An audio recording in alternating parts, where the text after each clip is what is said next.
ஐயாவுக்கு பின் ஐயாவுக்கு முன் பேசுவதை பாக்கியமாக கருதுகிறேன். நான் பேசுவதற்கு முன்னால்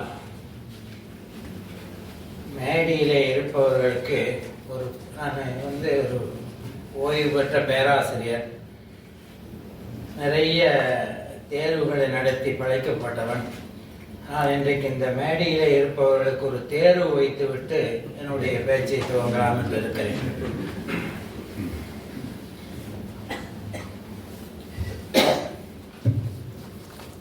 நான் இன்றைக்கு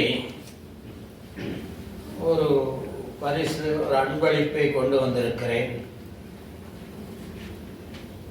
அந்த அன்பளிப்பு பொருள் இன்றைய இந்த புத்தக வெளியீட்டு விழாவுக்கு மிகவும் பொருத்தமானதாக இருக்கும். அது என்ன அன்பளிப்பு என்று சொல்லுகிறவர்களுக்கு, மேடையில் இருப்பவர்களுக்கு மட்டும், ஏன்னா அவங்க மட்டும்தான் அந்த நூலை படித்திருப்பார்கள் இதுவரைக்கும்.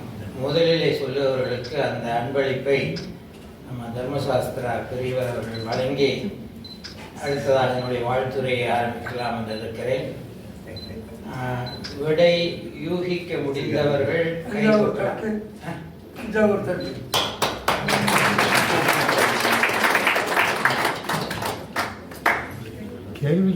தெரியக்கூடாது உள்ள வச்சுக்கணும்.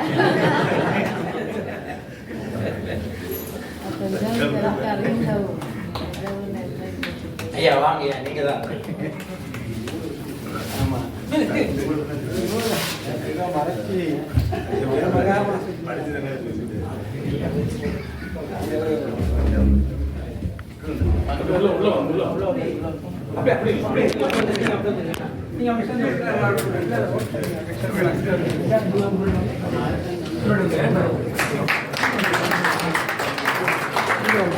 அப்படியே இருங்க.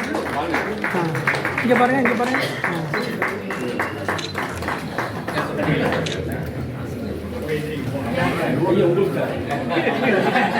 புவிசார் குறியீடு இதை படிச்சுட்டு எனக்கு என்ன தலையாடி கொண்டு இருப்பாரு. ரெண்டாவது தலையாடி அதை யார் பண்ண போறாரு? அதை யார் பண்ண போறாங்க?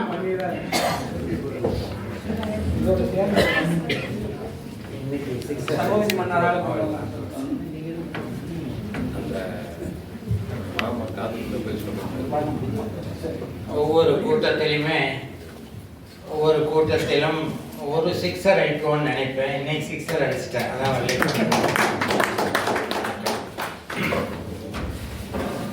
இன்றைக்கு நான் முதல் வணக்கமாக சொல்லுவது,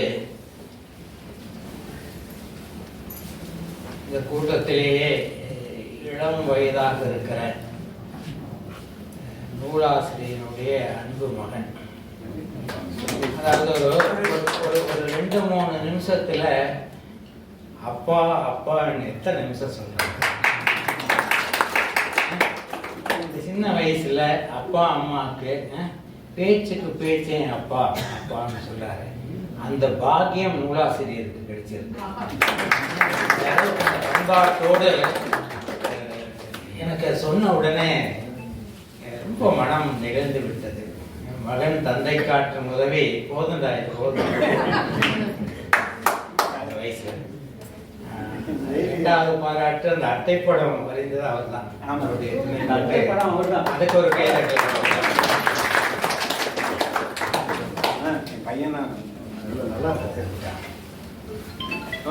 இந்த அட்டைப்படம் வந்து என்னுடைய பையனா அப்படி நல்லா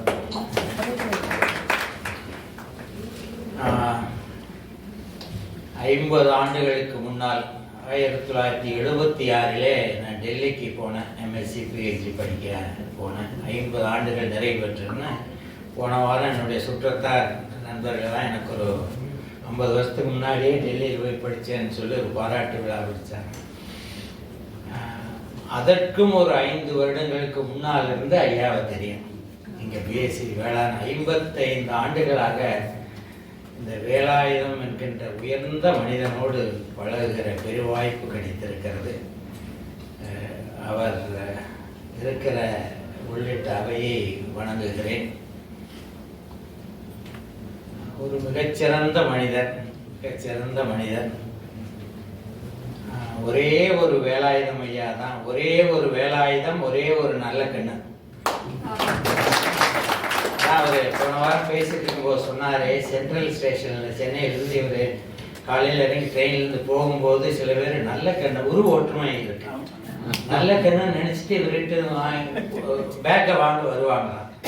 இவர் சொல்லுவாரா, நல்ல கண்ணு சிவப்பு தொண்டு போட்டிருப்பாரு அப்படின்னு ஞாபகப்படுத்துறா சொன்னாரு. ஒரே ஒரு நல்ல கண்ணு, ஒரே ஒரு வேலாயுதமையா அவர்கள் தான். இந்த கோவைக்கு அறிவினர்கள் அடையாளமாக ரொம்ப அழகா சொன்னாங்க ஐயாவை பற்றி. இன்றும் தமிழும் புத்தகமும் வளர்ந்து கொண்டு இருக்கிறது என்றால் அந்த பெரியவரை வணங்கி மகிழ்கிறேன். இதற்குரிய எல்லா முகங்களும் ஐயா சொன்ன மாதிரி எனக்கும் பரிச்சயம்தான். எல்லா விழாக்களுக்கும் வருவதனாலே எல்லாரும் கோவை சிவான் எல்லாரும் இருக்கிறீர்கள், எல்லாரையும் வணங்குகிறேன். இந்த நூலை, அதாவது இந்த தஞ்சாவூர் தட்டு, கிளைத்தட்டு, அதாவது நான் இந்த வேளாண் ஆராய்ச்சியில் சொல்லும் ஒரு ஒரு ஒரு நுனியை எடுத்துக்கொண்டு அதை பெரிதாக்குகின்ற அந்த நுணுக்கம், ஒரு தஞ்சாவூர் கலைத்தட்டு என்கின்ற ஒரு மையத்தை வைத்துக்கொண்டு உறவுகளை எளிமையாக துல்லியமாக சொல்லுகிற பாங்கு அது ரொம்ப நல்லா இருக்கும். ரொம்ப நல்லா இருக்கும். ரொம்ப நல்லா, வரிக்கு வரி. எனக்கு முதலாக இந்த நூலும் பிடித்திருக்கிறது, நூலாசிரியரும் பிடித்திருக்கிறது. அதாவது ஒரு எழுத்தாளனும் அனைவராலும் பாராட்டுகிறவனாக ஒரு பண்பாளனாக இருக்க வேண்டும் என்பது நிகழ்காலத்தினுடைய எதிர்பார்ப்பு. நல்ல புத்தகம் எழுதியிருக்கிறார். அவருடைய பண்பு, நன்றி அறிதல், ஒழுக்கம் எல்லாரும் சொன்ன மாதிரி அது அதை விட சிறந்தது. அந்த இரண்டும் விழுகிற போதுதான் ஒரு நூல் புதிய பரிணாமத்தை நோக்கி செல்லுகிறது என்பது என்னுடைய ஆழமான நம்பிக்கை. எவனோ வந்துட்டு போட்டோம், பட் அவனுடைய பண்பில் ஒழுக்கத்தை பற்றி கோவை சுபாவும் நானும் அந்த கூட்டத்துக்கு முன்னாடி ரொம்ப நேரம் பேசுகிறேன். ஒரு பண்பாட்டில் ஒழுக்கத்தில் சிறிது சிதைவு ஏற்பட்டால் நீ எவ்வளவு பெரிய அறிவாளியாக இருந்தாலும் நூலாசிரியராக இருந்தாலும் நிகழ்கால உலகம் உனக்கு ஓட்டு போடாது. என்ன நூலாசிரியருக்கும் எனக்கும் உள்ள ஒரே ஒரு பெரிய முரண்பாடு, நூலாசிரியருக்கும் எனக்கும் உள்ள ஒரு பெரிய முரண்பாடு, அவர் சிவாஜி ரசிகர், நான் எம்ஜிஆர்.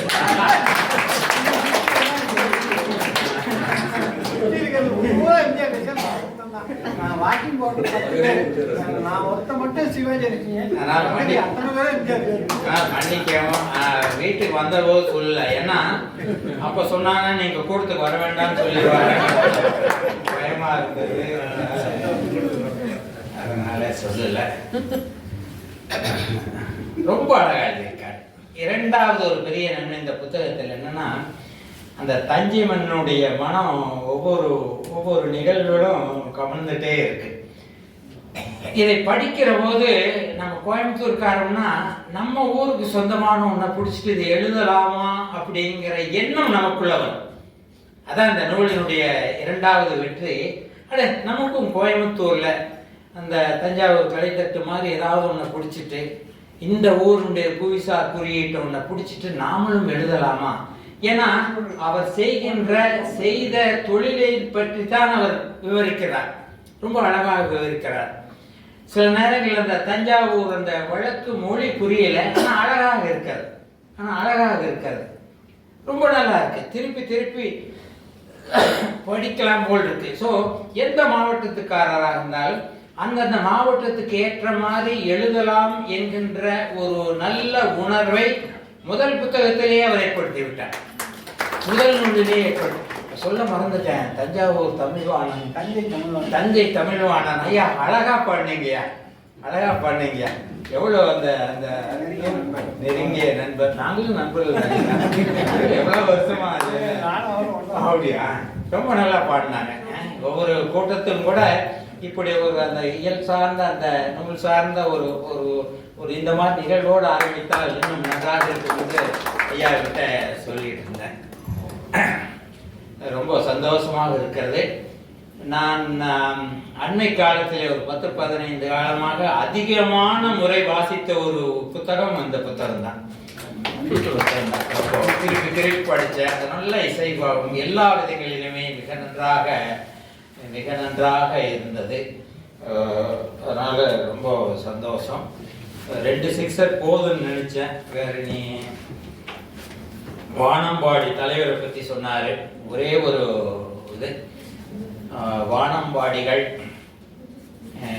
முதலாக 50 ஆண்டுகள் ஆகிவிட்டது. 1976 நான் தமிழ்நாடு வேளாண்மை பல்கலைக்கழகத்திலே படித்துக் கொண்டிருந்த போது நான் இலக்கிய மன்ற செயலாளர். ஒரு பல்கலைக்கழகத்திலே வானம்பாடிகள் வந்து கவிதை நடத்தியது அதான் முதல் தடவை. கவிராத்திரி ரொம்ப அருமையா இருக்கு வானம்பாடிகள். அந்த குழுவினுடைய நிகழ்கால வெற்றியாளர் இன்றைக்கும் இங்கே இருக்கிறார். நான் பார்த்ததையுமே எனக்கு ரொம்ப அந்த புத்தகத்தை பார்த்தே ரொம்ப இதுவாக இருந்தது. இப்போ வானம்பாடிகள்லாம் அப்படியே இன்றுமே அந்த புது கவிதைகள் மட்டும் இல்லை என்றால் இளைஞர்கள் தமிழை மறந்திருப்பார்கள். தமிழ் கவிதையினுடைய வாசனையே பல பேருக்கு போயிருக்கும். அப்போதெல்லாம் என்ன ஒரு இது, இப்போல்லாம் ஊரே பேசிச்சு. யூனிவர்சிட்டியில் முதலாக வந்து மேடை ஏறி முத்தமிழ் விழாவில் நடத்திய பெரும் பெருமை மிக்க அதனுடைய இன்றைய நிகழ்கால இதுவாக இருக்கிற அவர்கள் தஞ்சையிலே பல இலக்கிய ஆளுமைகள்.